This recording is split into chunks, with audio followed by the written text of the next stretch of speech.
This video is brought to you by catbeast.com. Design your own custom snapbacks and hats. JD from New York, 206. It's time for Off the Script. Big Show and Ryback, Strowman and Roman. Get off my fucking TV and save me the misery. And all you fucking goons, just grab a cold beer. The man of the hour is finally here. JD from New York, 206. It's time for Off the Script. JD from New York, 206. It's time for Off the Script.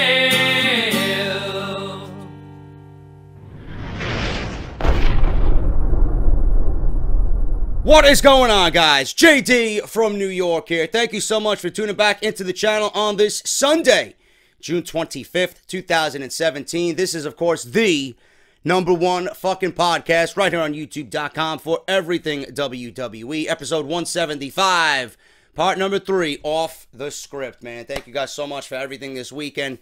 If you missed parts 1 and 2, they will be linked in this video in the top right corner of your screen. We talk about Brock Lesnar versus Roman Reigns might being the new plan for Summerslam this August. And then Mauro Ranallo becoming the new lead announcer for NXT. I give you guys my opinion on that. We got more news on Mauro and why Triple H brought him back, according to Dave Meltzer. We got Dave Meltzer's word on Mauro Ranallo just to add some more to that big story this weekend. What we got for you today is we got huge SummerSlam 2017 match taking place between two former NXT champions. I'll give you one clue. It was last year. It was one of the best matches that WWE put on in the last decade. And I could watch them fight forever, man. Can't wait to see if it actually takes place.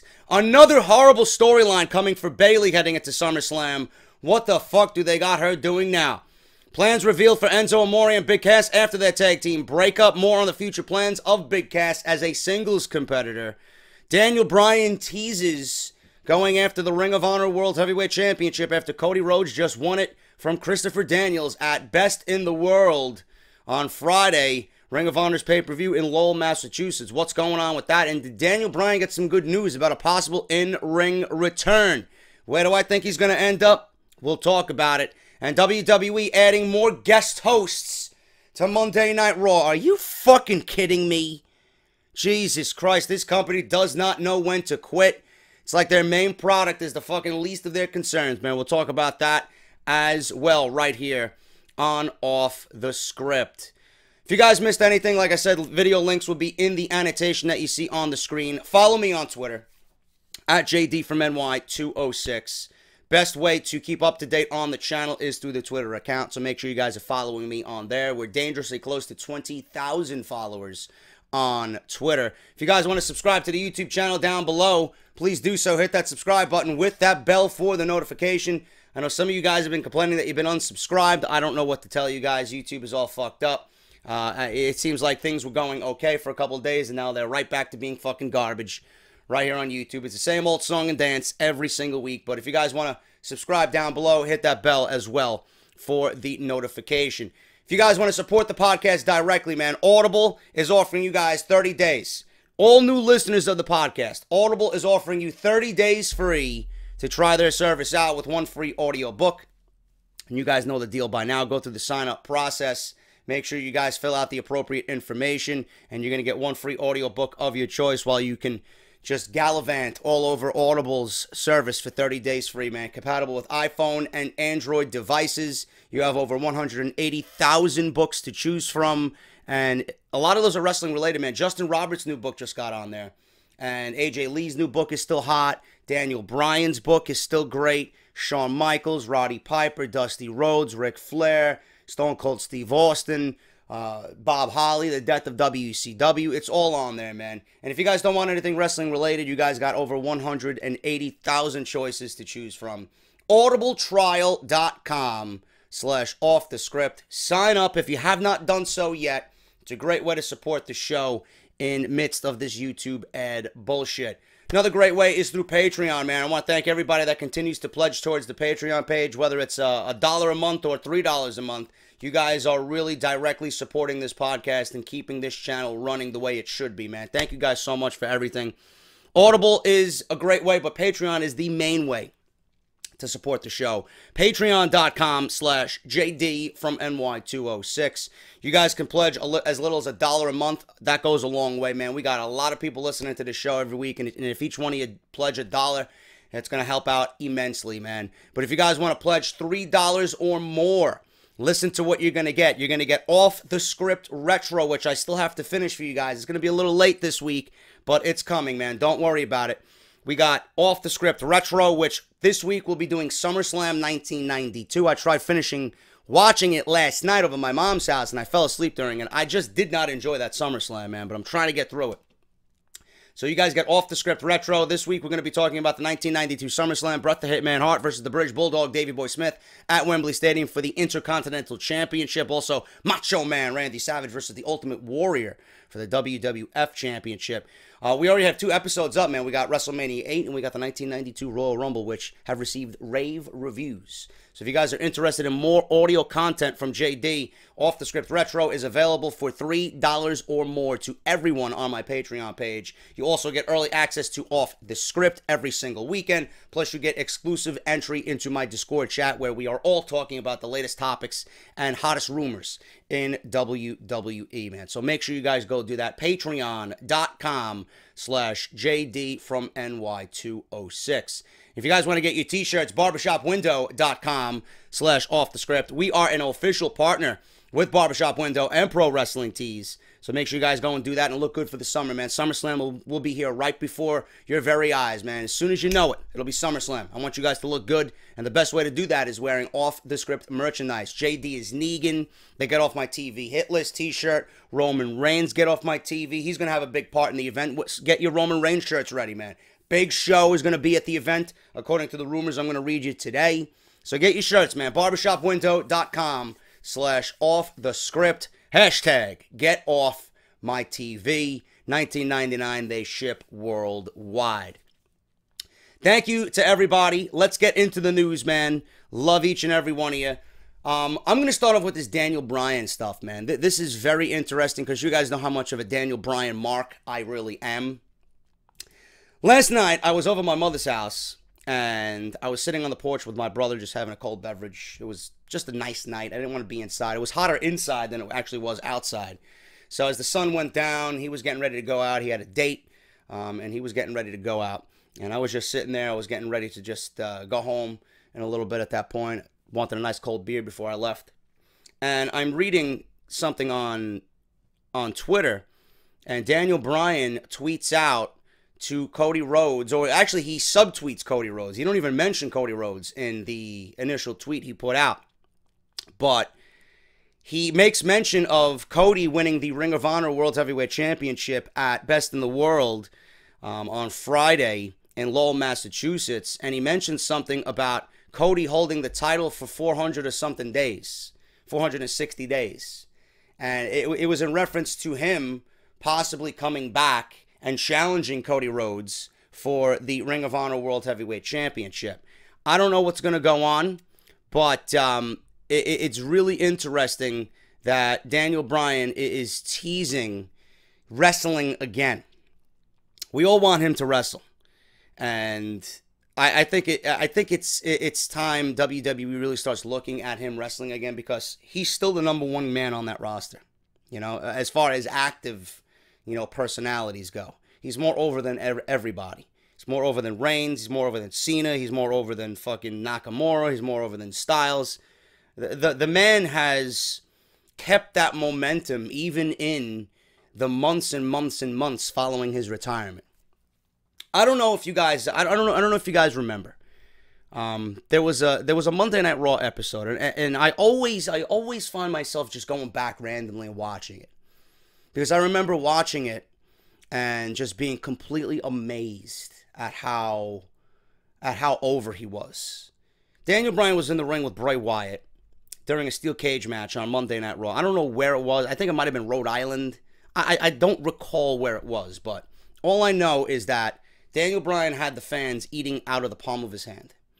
He did everything that he usually does, and the crowd was all over it. This is when he was captured by the Wyatt family, that WWE wanted to put him in the Wyatt family, and that he was, you know, abiding by Bray Wyatt's rules, and he was almost mesmerized. All of a sudden, he comes out in the steel cage match. He takes off the jumpsuit that he was wearing, and he starts attacking Bray Wyatt with his knees and his kicks. Crowd's going fucking crazy. You know, Bray Wyatt's in the corner. Daniel Bryan's in the opposite corner. He's getting ready to do that missile drop kick that he does in the corner. And he's slowly doing the yes chant. And the crowd, I swear to God, like it was a fucking perfectly synced up movement. They were all doing the yes chants along with Daniel Bryan in perfect sync. And it was just unbelievable. They screamed yes at the top of their lungs, man. That rang out not only through the fucking arena, but it had to be in that entire city. It was so fucking unbelievable. And I'll never forget that, man. That's easily, you know, in the last decade, one of the top Raw moments. Might be one of the top Raw moments of all time. I've never seen a crowd that invested into somebody since the days of The Rock and Stone Cold Steve Austin. And you know, a lot of people say that and compare Daniel Bryan to that type of personality. You know, he in no way is a Rock or a Stone Cold, but the reactions that he got and how over he was and how invested people were in him, I mean, you got to put him in that category. You really do. And to me, Daniel Bryan still, even as a GM on SmackDown, still the most over personality in the WWE. And I've talked about this several times. I would not put it past WWE for keeping Bryan out for political reasons, because they're pushing the Roman Reigns initiative. I might sound like a fucking clown or a goon for saying this, but you know, you guys know that I've mentioned this briefly here and there. It's very difficult to believe that WWE will not let him wrestle if he's got tests and tests and tests done by some of the best doctors on this planet. But Maroon, their head medical doctor, is not okaying his return. You know? There's some sort of political agenda behind it. I fail to let that go.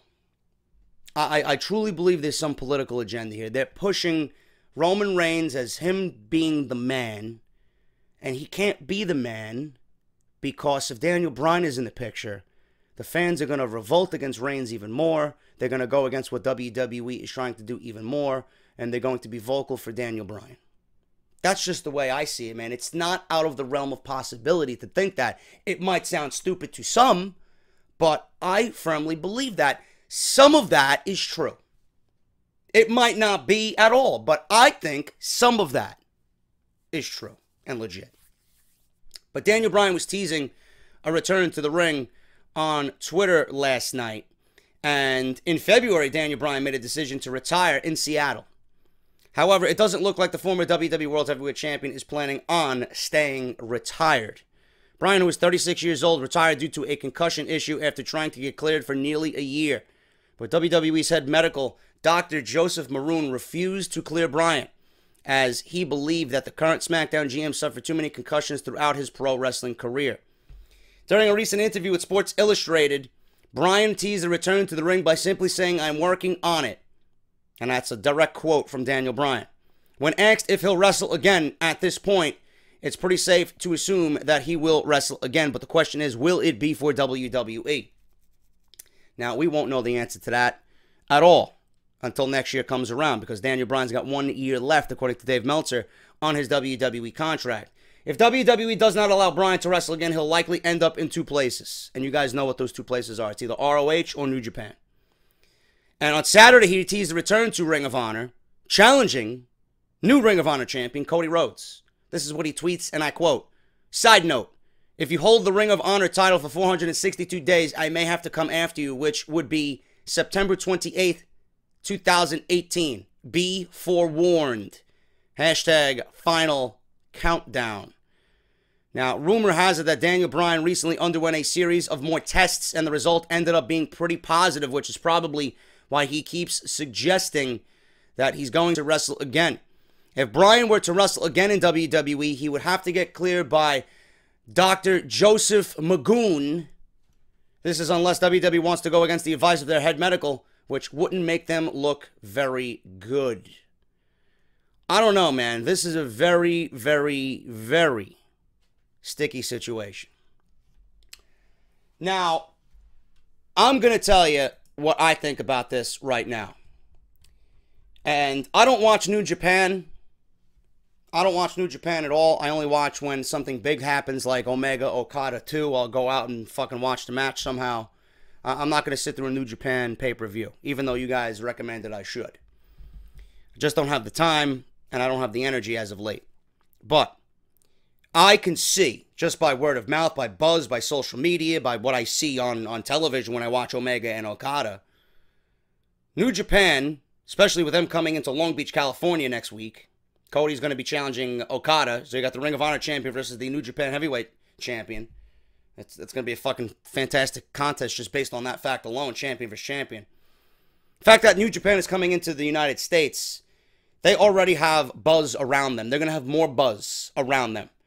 If New Japan expands into the United States and they gain this momentum and continue to build steam going into next year, when Daniel Bryan's contract is up, and we get some sort of New Japan expansion in the United States that we start seeing on a regular basis, I think Daniel Bryan is really going to think about what he wants to do. If WWE's not going to let him wrestle, clearly he's going to go work for New Japan. That's just my opinion on that. I don't see Cody holding the title for 462 days. That's ludicrous in today's modern wrestling industry. Cody's not holding the title for 462 days. I doubt he even holds the title past September. I doubt we even give him 90 days with the title. That's just me. But if the expansion of New Japan is a resounding success and Daniel Bryan's contract is up and WWE will not let him wrestle, I can see Daniel Bryan going to New Japan and being that face for New Japan inside the United States. Now, that's just my honest opinion. Okay? They created a New Japan, United States Championship. I could see Daniel Bryan challenging for that. I could see him being the face of that expansion over there.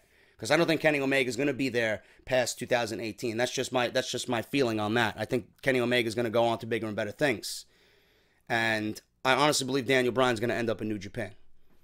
That's just my opinion. And at that point, WWE, if you're WWE, and you see Daniel Bryan inching his way over to New Japan and being the face of that expansion and that promotion in the United States, what are you gonna do if you're Vince McMahon?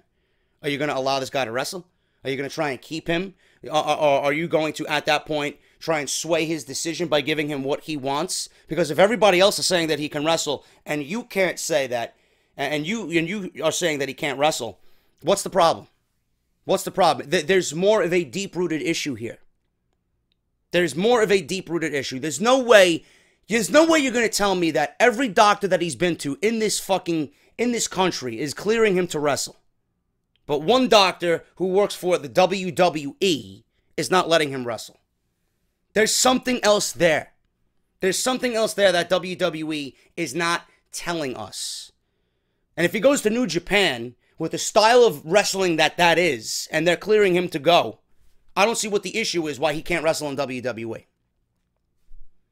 So WWE's got a lot of thinking to do. Do they want Daniel Bryan to waste away as GM and get more and more and more tests done, more angry, more motivated to come back and wrestle, and then just immediately hop over to your main competition in the wrestling world? Do you want that to happen? I know if I'm Vince McMahon, I don't want that to happen. I know if I'm Vince McMahon, I want Daniel Bryan wrestling for me. So he's got a lot of thinking to do. Do you let Bryan go to New Japan, or do you give him what he wants and let him wrestle for the WWE? Not on an every week basis like we usually see with the guys that we see on television now, but only on pay-per-views, only for big events. He doesn't have to wrestle on Raw or SmackDown. Build him up for certain big matches. Let him wrestle. Don't give him the Brock Lesnar treatment, but give him give him a part-time treatment. Give him the John Cena treatment, where he comes back and wrestles, sometimes, not all the time. You don't have to be a Brock Lesnar and fucking wrestle once every 6 months. No, you don't need that. I doubt that's what he wants. He wants to be in the ring doing what he loves. So that's just my take on it. If WWE's not going to let him wrestle, Ring of Honor is a possibility. You know, Ring of Honor, New Japan have this working deal. He might work for both. Who the fuck knows? But I see Daniel Bryan, if WWE does not let him wrestle, I see him being the face of New Japan Pro Wrestling inside the United States. So they have a lot of thinking to do. And if I'm Vince McMahon, I let him wrestle. Because I don't want him going anywhere near my competition, man. Mauro Ranallo, speaking of competition, NXT seems like a completely different beast outside the WWE machine. News broke earlier this week that Mauro Ranallo will be returning to the WWE via NXT. Ranallo, who joined WWE last year, parted ways with the company a few months ago due to having issues with his broadcast partner, JBL, and WWE Chairman Vince McMahon. On Friday's Wrestling Observer Radio, Dave Meltzer broke down why Mauro decided to come back to the company via NXT, and this is directly from Dave Meltzer, and I quote, "They were trying to get him back essentially when he left," said Meltzer regarding Mauro Ranallo's WWE departure and return. It's been a weird situation because it's like at times it looked like they were in talks for him to come back and then they stalled for a while. Then in the last couple of weeks it really picked up. Obviously he's doing NXT and you know you could put the dots together, and if you don't want to, I'll put them together for you. The key is that he's on a show that most of the people that run WWE production don't go to. So that's the key right there. So he's in a different world, working Orlando shows and takeovers, and not the high-pressure shows, so to speak. Mauro Ranallo will join Nigel McGuinness and Percy Watson on the NXT announce team. He's already been part of several NXT tapings from earlier in the week, so we'll probably be hearing him this coming Wednesday on NXT. Call matches on the WWE Network. It's exactly what we said yesterday in the report. It's not SmackDown, it's not Raw. Triple H realized how valuable Mauro Ranallo is because as soon as he leaves the WWE and as soon as they let him go, he grabs the #1 commentary position in the calendar year for McGregor Mayweather. So clearly, if the people over at Showtime or wherever this thing is going to be shown on pay-per-view, whomever's in charge of this thing, are putting it together, they want the best voice possible for that event. They got and recruited Mauro Ranallo. Triple H sees that. I'm like, fuck, we just let the #1 guy in this business go. Whether you like him or not, he's the #1 man in this business at what he does. We let him go. Kevin Dunn and Vince McMahon and JBL, they all forced this guy out because he's not what a WWE commentator should be, according to them. Meanwhile, he is exactly what this company needs. So Triple H realized this. He brought him into NXT. He's going to allow him to be Mauro Ranallo. He's not going to fucking pressure him into saying shit that he doesn't have to say. He's going to allow him to be free. He's going to allow him to do the job that he is supposed to do. Call wrestling in the ring. Not going to be any bullshit behind it. There's no pressure. Triple H knows how valuable he is, and he's going to let Mauro do what Mauro has to do. Why did Mauro sound so great? Why did he receive such rave reviews with the Cruiserweight Classic? It's because it wasn't a Vince McMahon production. Because it wasn't a Kevin Dunn production. It was run by Triple H and his team, William Regal and fucking everybody else, Matt Bloom, all those guys. They ran it. They knew what they wanted as far as presentation goes. And Mauro fits perfectly like a glove. He hashtagged it, Triple H. Mauro, NXT, we are NXT, like a glove. And I couldn't be more happy that Triple H brought Mauro Ranallo back. I know if I'm doing the House of Glory thing and I want to be picked up by WWE as a possible commentator, I know where I want to go. It ain't Raw. It ain't SmackDown. It's on NXT, man. I'd love to work NXT.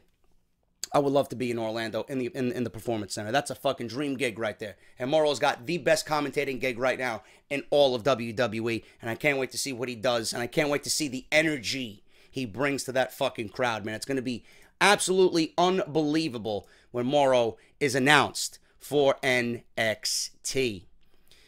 We got plans for Rusev and his return to WWE television. Rusev has been an interesting topic of discussion over the past several weeks. It appeared as if Rusev was going to be immediately in the WWE Championship picture after he demanded a title shot from Shane McMahon for Money in the Bank.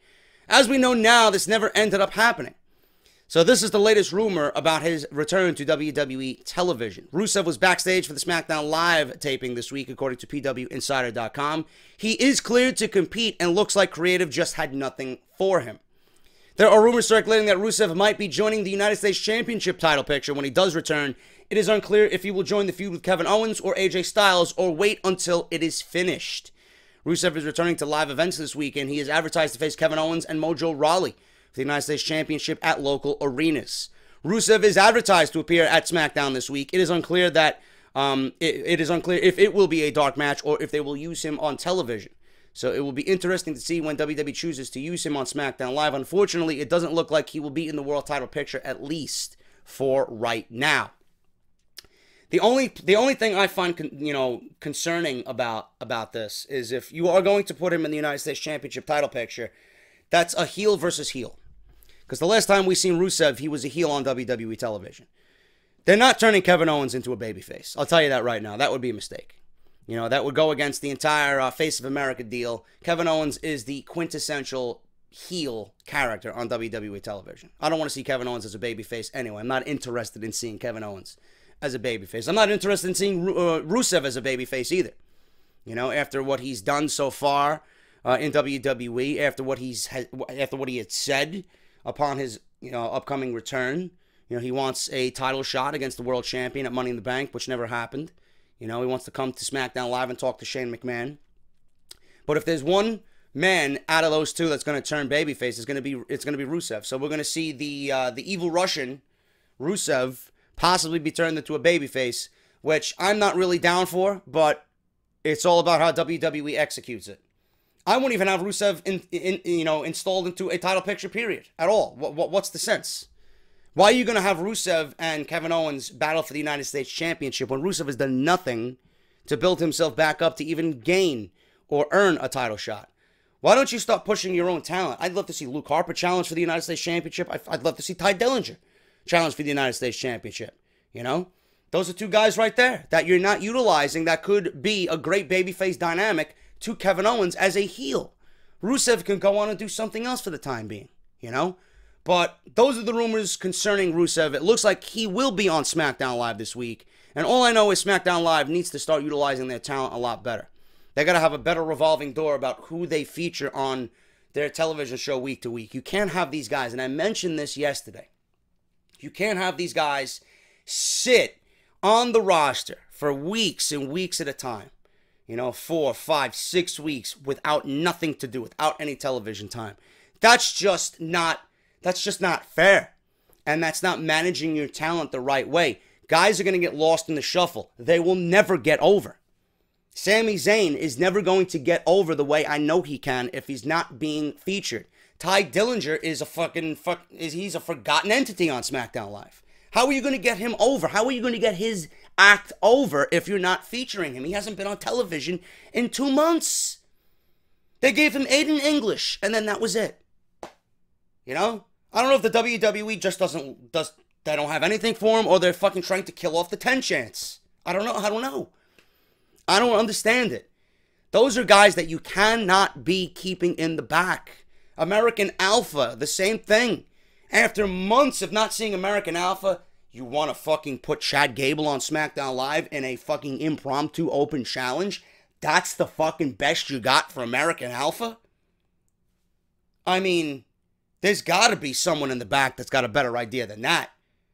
Even though it wasn't a bad match, even though I was happy to see Chad Gable. But Jason Jordan and Chad Gable come as a duo. Your main priority should be building up American Alpha. Because tag team wrestling in WWE right now is not really that great. And American Alpha is one of the best teams in the world when they are given the opportunity. SmackDown has too much talent to the point where they don't know what to do with half of it. And people are getting lost in the shuffle. You have to prioritize your talent better. How does NXT do it every single week? I don't know. Why does NXT do it, but SmackDown and Raw cannot? To me, NXT is the perfectly booked show. Every single week, it is the perfectly booked show. Guys never go that long without being featured. You might see a Roddy Strong week, 2 weeks, max, not on the show. He comes back, he's in a fucking big-time fight with Bobby Roode. And in those weeks that he's absent, there's backstage promos, there's backstage brawls, there's fucking video packages. Why is NXT doing things right? Why is Triple H doing things right with his baby?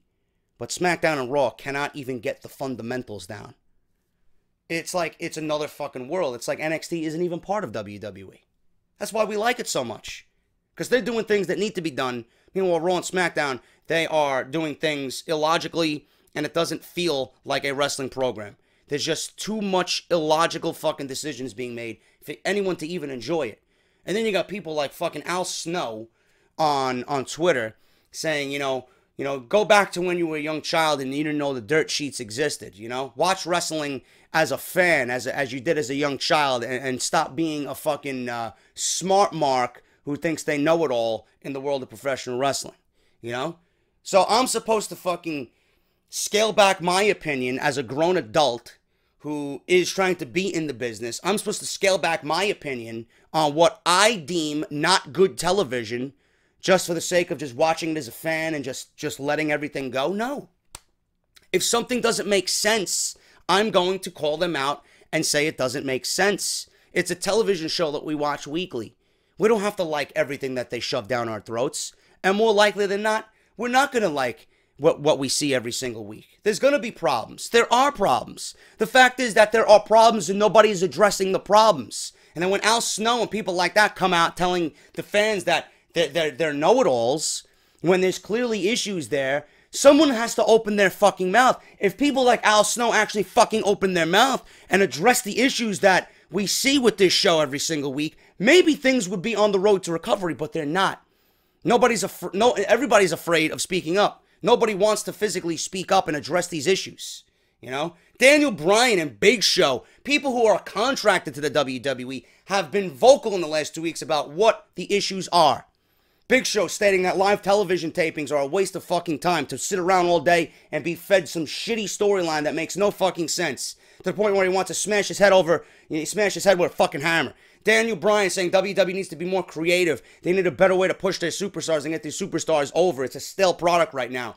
That the talent is being underutilized on SmackDown Live. Why are these guys saying it and nothing is being addressed? Those are two fucking Hall of Famers there that you're not listening to. And if they're saying it and it's not being addressed, it's never going to get addressed. But this is Vince McMahon's vision of WWE. This is what he wants. This is what he thinks the fans want. And if you don't like it, go watch something else, which most of them did already, or are. Ring of Honor, Impact Wrestling, New Japan. Why are people so invested in New Japan? Why are people becoming invested in what Ring of Honor is doing? It's because WWE is not providing the type of wrestling that people want. The times have changed. The times have changed. We don't want to see dancing bears in the ring. We don't want to see fucking Miz TV every week. We don't want to see fucking Roman Reigns shoved down our throat every single fucking week.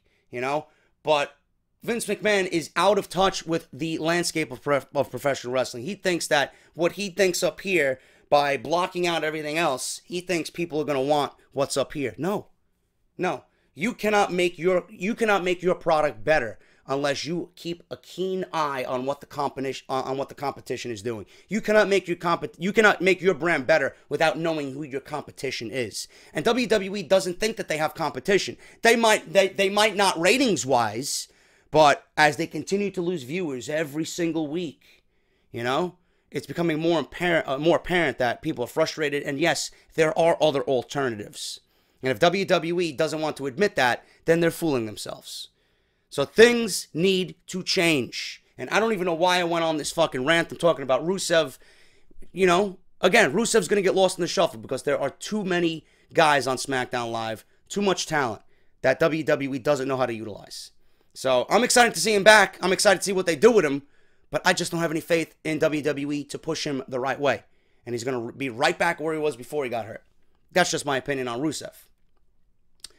Speaking of illogical booking decisions, WWE looking to get guest hosts for Monday Night Raw. According to Ryan Satin of Pro Wrestling Sheet, one guest is already in talks for an appearance on next week's episode of Raw, tomorrow, in Los Angeles, California.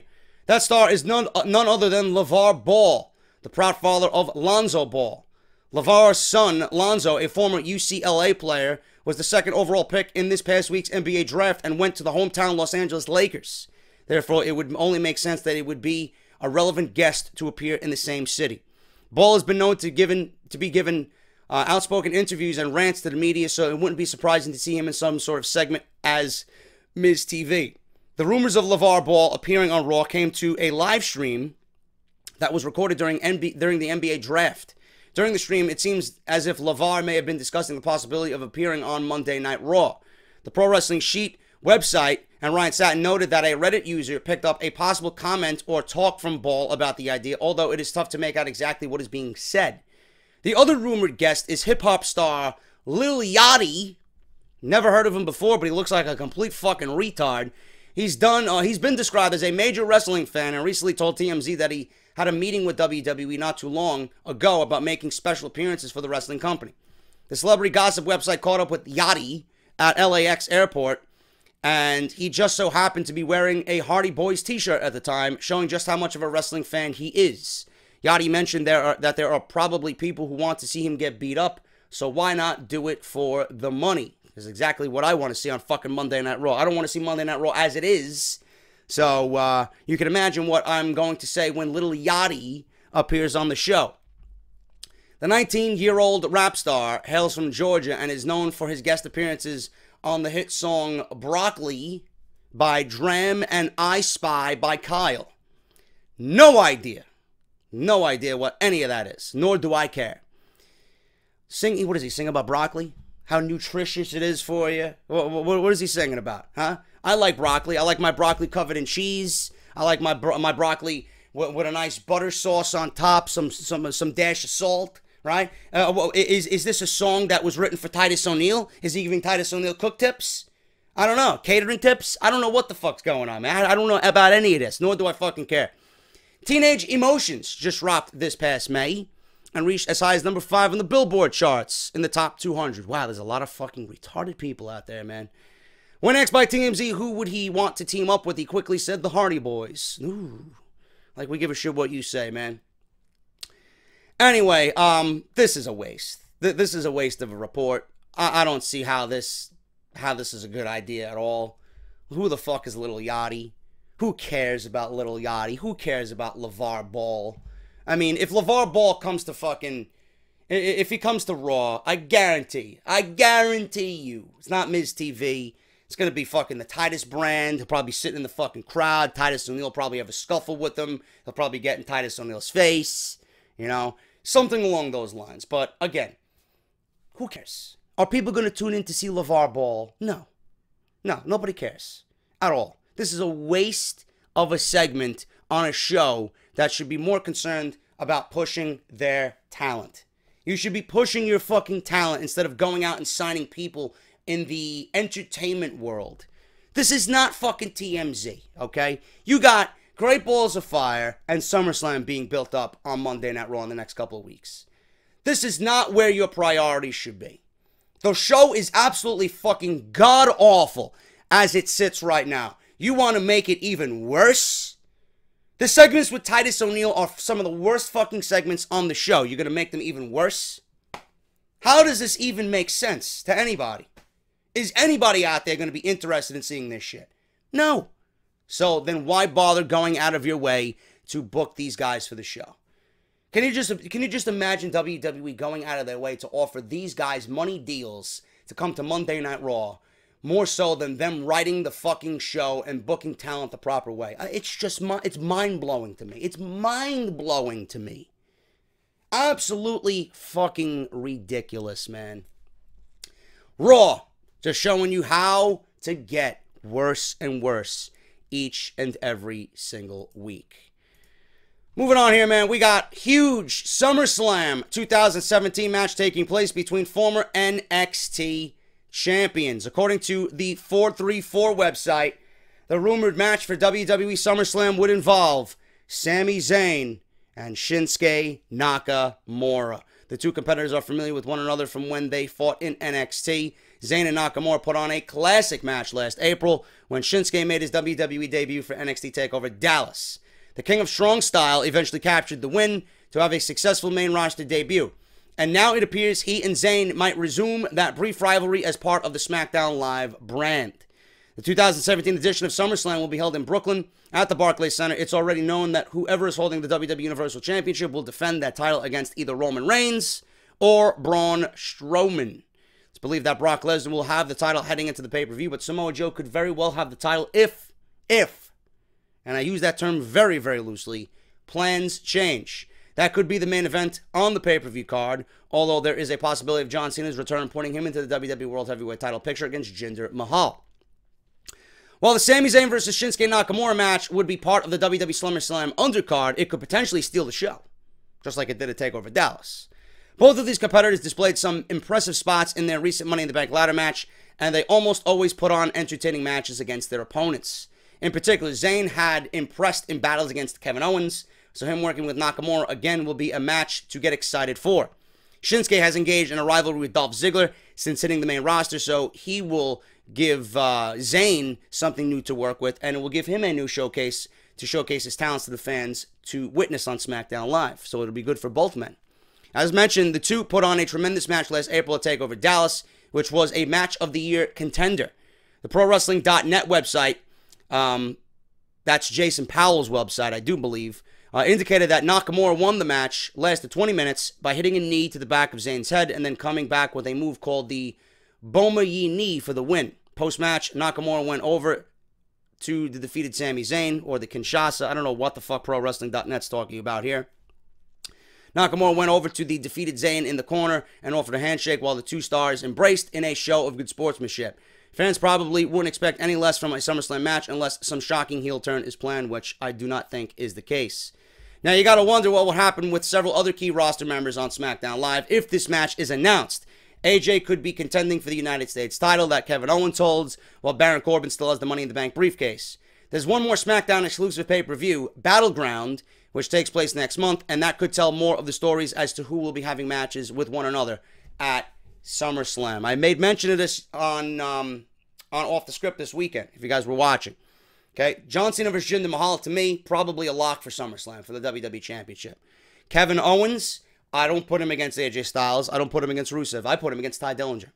I put Ty Dillinger in a big role at SummerSlam, challenging for the United States Championship. That's just me. I think a program with the Perfect 10 and Kevin Owens would be a fun program. Now, Baron Corbin, I wouldn't even have him wrestle at the pay-per-view. I would actually hold him off and not put him on SummerSlam in a main roster card or a main roster program. I would have him waiting in the shadows because I would actually have him cash in the Money in the Bank at this show. I'd have John Cena beat Jinder Mahal, and then I would have John Cena, lose the title to Baron Corbin in the cash-in. That's just me.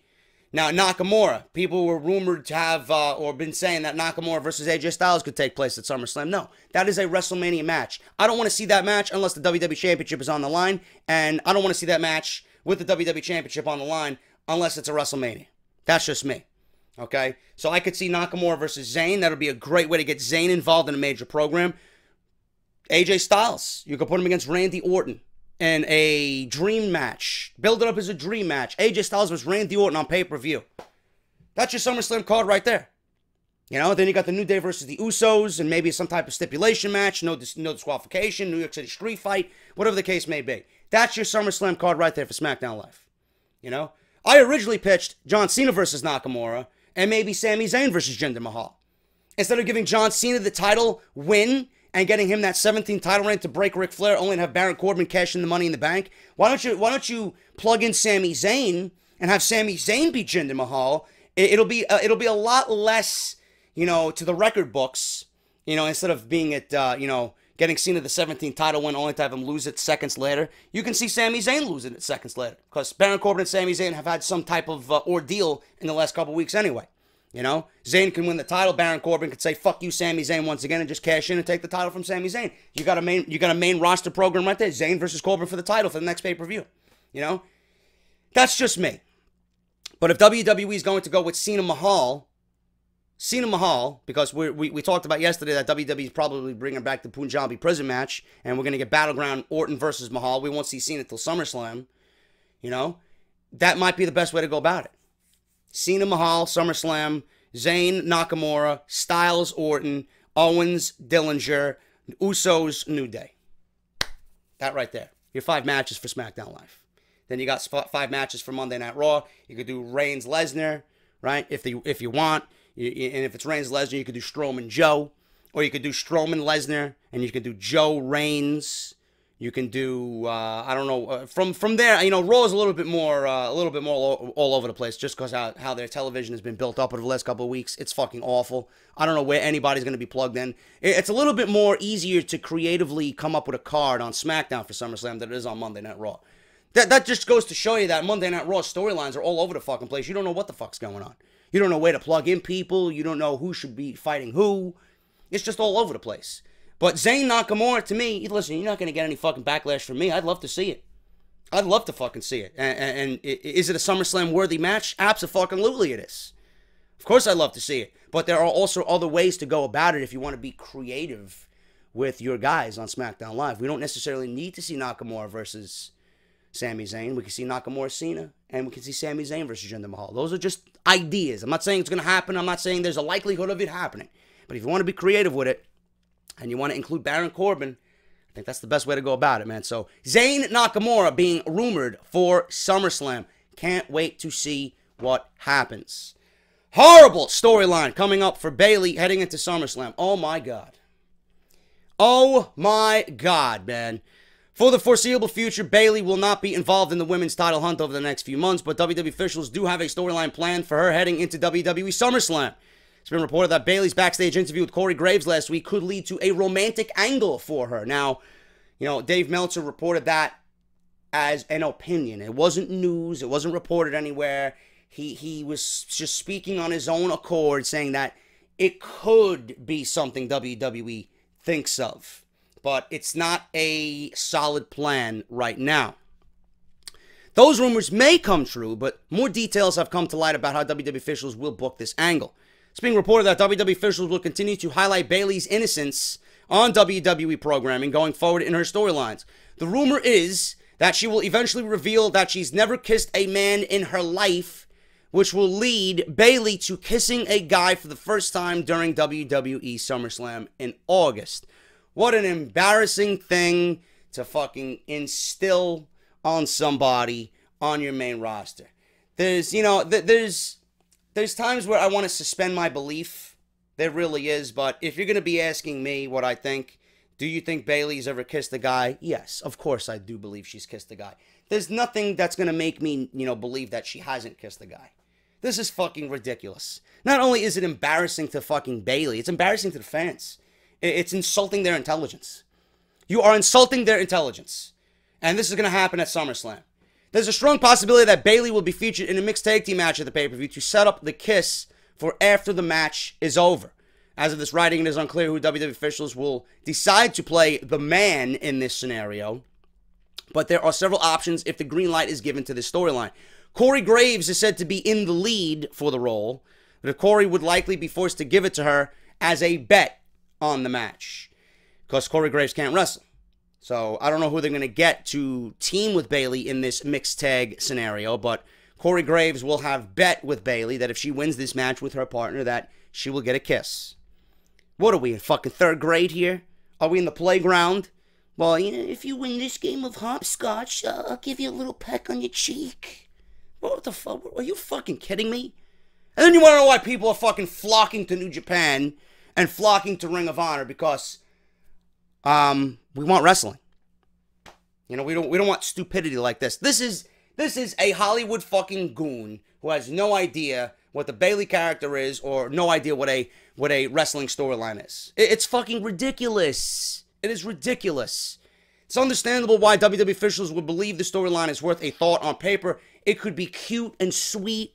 The angle would also give Bayley something to do outside of the Raw Women's title picture at SummerSlam. However, a lot of people are going to view a storyline like this as childish and highly unnecessary for Bayley. Those WWE fans would much rather see her wrestle than be treated like a child. Bayley is a strong performer and an accomplished wrestler in the WWE. Her gimmick is something that makes her unique. But there will be a lot of concern about a lame romantic storyline like this, burying her as a real competitor in the ring. Overall, the WWE Universe enjoyed Bayley's run as the Women's Champion, but it's going to be difficult for her to regain the title someday unless WWE officials take her much more seriously. It's a tale of two worlds. You would never even fathom seeing this type of storyline with Bayley in NXT. You wouldn't even think of it. The people in creative in NXT wouldn't even think of something this stupid. This is a Vince McMahon and Kevin Dunn production because they don't respect Bayley's character. They don't understand Bayley's character. And they refuse to understand it and just continue to be stubborn and ignorant. And they think that, oh, Bayley's a fucking girly girl. She's a girl next door. She's a sissy. She's this, she's that. She's not serious. Bury her even further. Bury her even further. Not making the title the most important thing to Bayley just accepting the fact that Alexa is a better woman than her, getting caned fucking 3 weeks in a row and losing in 5 minutes at the pay-per-view, not even coming close to the world title, to having an interview with Corey Graves, smiling that you lost, wanting a hug. I mean, how can you continue to bury this character like this and have the fans even remotely care? You think the fans are going to care about this fucking storyline? Nobody wants to see Bayley kiss a guy for the first time. Get the fuck out of here, man. I want to see Bayley challenging for the world title, for the women's title. Yeah, I'm sure people want to see this more so than a Bayley Sasha, you know, relive the moment type match from 2 years ago in Brooklyn. Yeah, I'm sure people want to see that more so than Bayley and Sasha. Give me a fucking break, man. Why don't you stop booking a wrestling show and stop booking fucking Days of Our Lives over here? You know? Nobody wants to see this shit. It's fucking downright pathetic. Absolutely pathetic. And if they go through with that, I swear to God, I can't wait for them to go through. I'm going to shit all over it, man. I'm going to fucking shit all over this shit. I can't wait. I can't wait, man. Get my bleach ready on the rocks and make it a triple. Motherfucker, man. God, the shit that I read. I hope to God for our sanity it doesn't come true, but I hope to God it does come true just so that it's another failure. I love when WWE fails. I love it. And even when they do fail, they don't get the fucking picture. They still don't get it. They try and try and try again, just like Roman Reigns. I try and try and try and try. Every fucking thing they do is a fucking failure, and they think it's going to get over. They're doing the same thing with Bayley. Let's try this, let's try that, let's try this. You're booking her wrong. You're booking her incorrectly. It's not going to work. Stop the bullshit and book Bayley as a serious competitor and a serious threat. There's only so much someone can take. Even the girl next door, if they're being abused week in and week out, you got to develop some fucking anger. If you're not developing anger, then what the fuck are you doing? Nothing is important to you. And that's the way it comes off. Bayley in NXT, the most important thing to her was being a role model and challenging for that NXT Women's Championship. On Monday Night Raw, I have no fucking idea what's important to Bayley. There's a huge disconnect there. And the fact that WWE is allowing that to happen clearly means they don't give a shit about Bayley and they don't even know what's going on under their own roof. Fucking bullshit. Finally, guys, we're going to end this off the script here, part 3. Future plans revealed for Enzo, Amore, and Big Cass after their tag team breakup. On the latest episode of the Wrestling Observer Radio, WWE is focused on showing that Enzo was the weak link of that tag team. Big Cass' heel turn promo had him continue to point out that Enzo was the weak link, and it is what WWE wants the fans to not only believe, but realize as well. With Big Cass being pushed as the monster and workhorse of the team, he's the one getting the big push on Raw. The former partners will likely have a tag team breakup feud, which is not expected to last longer than Great Balls of Fire. According to Cage Side Seats, the feud between Big Cass and Enzo is not expected to drag on for several months. Cass will reportedly get a big push later this year, and he should not be losing any matches to Enzo. The report also added that the current plan for Cass at SummerSlam is a match with The Big Show.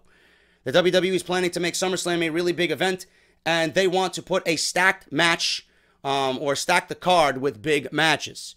The Big Cass vs. Big Show showdown is an interesting match because it will likely showcase what Cass can really do on his own. Big Cass should win this match since Big Show is already a veteran and he only needs to put over future champions to make them look credible. Big Show has done it over the past few years with superstars like Ryback, Roman Reigns, and Braun Strowman as of late. Big Cass will benefit from getting a win over Big Show, who is one of the most accomplished superstars in WWE history. The 45-year-old veteran is a 4-time WWE World Champion, 1-time Intercontinental Champion, 1-time U.S. Champion, 8-time Tag Team Champion, and former Andre the Giant Memorial Battle Royal winner. That being said, Enzo is expected to keep their theme song and is also going to keep his own introduction since the fans love it so much. A while back, Chris Jericho was a guest on the Busted Open show where he said Enzo, as a cruiserweight and putting him on 205 Live, would instantly give that division more attention. Yes, it would, but I'm not going to watch Enzo Amore on 205 Live. I'm not going to tune into the show to watch Enzo Amore. Sorry. It might be attention for a couple of weeks, but after that, nothing.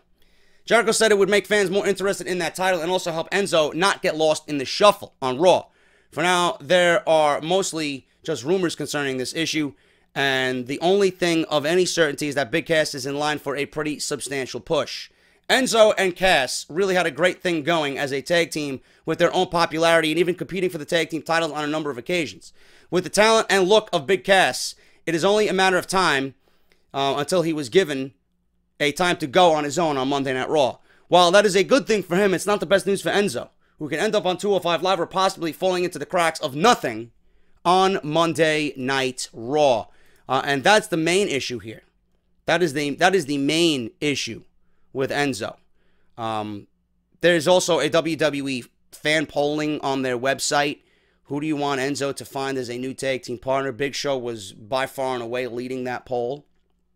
I'm not interested in seeing an Enzo Big Show tag team either. It just doesn't make any fucking sense at all. I honestly don't know. Big Show, Kane, Kevin Nash, and the Great Khali were all options. Are you fucking serious? The Great Khali? Give me a fucking break, man. I don't know. I don't know. Rumor also suggests that we could see a match between Big Show and Big Cass at SummerSlam, which would likely see Enzo in the corner of Big Show. You know, take this shit with a grain of salt. This is something WWE should have thought about before the split. This is something that WWE should have thought about before the split. And I'm hearing rumors that Rhino and Slater are going to be ending up splitting up because Rhino is going to go on his own and fight on his own during WWE live events. Now, that probably doesn't mean anything. We could still see them team on live television. But the Hardys, if they become broken, that's another team that's going to be disbanded, you know? They're certainly going to push Jeff as a singles guy. They're going to certainly want to do Broken Matt if it comes down to that. They got no fucking tag teams on Monday Night Raw. This is something that they should have thought about, you know? Big Cass, to me, yes. Obviously, you look at the two. Who's got the most upside? Big Cass does. But how is he going to fit into something on Monday Night Raw now? My thing is, the main event scene is too much on Monday Night Raw right now. Look at who you have. Big Cass is not even going to fit into a number 6 or number 7 role on that show. It's going to take him a while to even fit into any of those types of plans. But WWE is just so rush on wanting to break these guys away, they didn't have any solid plans for Enzo. So you're going to push one guy, and you're pretty much going to have the other guy fall into nothing. And that's a waste of a fucking talent. Enzo is pretty much just collecting paychecks now. He's not going to be in anything meaningful. He's going to be in the corner of Big Show. He's not going to wrestle for anything important. So why are you in the business? Are you in the business because you want to sit in catering? You're in the business because you want to do your fucking funky entrance and get the crowd hyped? You know? I'm pretty sure you had thoughts of winning tag team gold. I'm pretty sure you had thoughts of teaming with Big Cass and being one of the best tag teams in the modern era for WWE. But they haven't done anything. And they will not do anything because WWE has rushed another tag team to a breakup without thinking things through. And it's fucking ridiculous. I don't know how it's going to go, but all I know is Enzo, no matter you put him on 205 Live or what you do with him on Monday Night Raw, he will never be the same. And that is SmackDown, or not SmackDown, that's Off the Script. I wish SmackDown. And that is Off the Script. Thank you guys so very much for your continued love and support of this podcast. I am going to get out of here, man. It's fucking hot as balls in my room. It's been hot as balls all weekend in New York City. I'm going to try and enjoy my day the best that I can. Hope you guys enjoy this video. Hit that thumbs up. Let me know what you think about all the big stories in Part 3. Patreon.com/JD from NY206. You got audibletrial.com/offthescript. Barbershopwindow.com/offthescript. Follow me on Twitter at JD from NY206 and hit that subscribe button down below with that bell for your notification, man. I will be back tomorrow with something during the day, and then obviously Monday Night Raw tomorrow night. I am JD. Thank you guys so much for a great weekend. Hit that thumbs up, and I will see you all tomorrow for more great content right here on the channel. I'll talk to you later.